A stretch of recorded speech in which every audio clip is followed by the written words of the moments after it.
So the last couple of examples that we've done, we've talked about discrete probability distributions. The rest of this chapter, we're going to look at continuous probability distributions.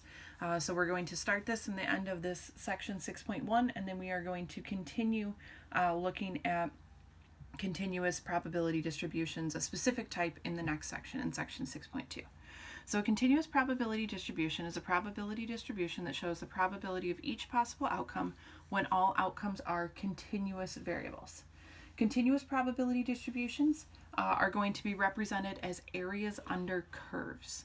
So instead of thinking about graphs or tables, what we're going to see in these sections and what we're going to focus on is going to be the area under a curve. Right, so visualizing a continuous probability distribution, right? The curve is called a probability density curve.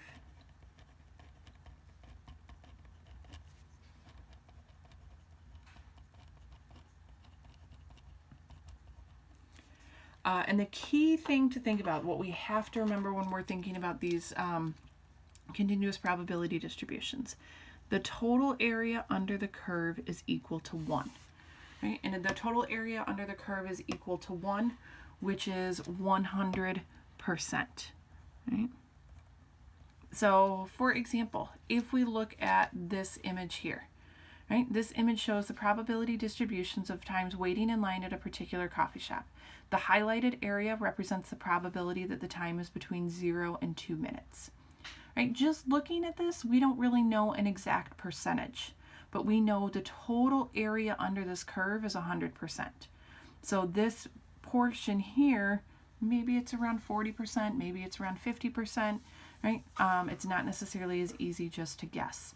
So what we're going to talk about a lot in the next couple of sections, or just in the next section, in section 6.2, we're going to talk about a particular way of finding this area.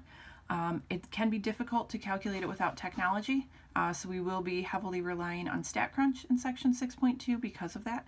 And then we'll also talk about how we can do it without using technology if you prefer to do the problems using a table. So you'll have options as you're working through the different things when we start moving forward into these continuous probability distributions.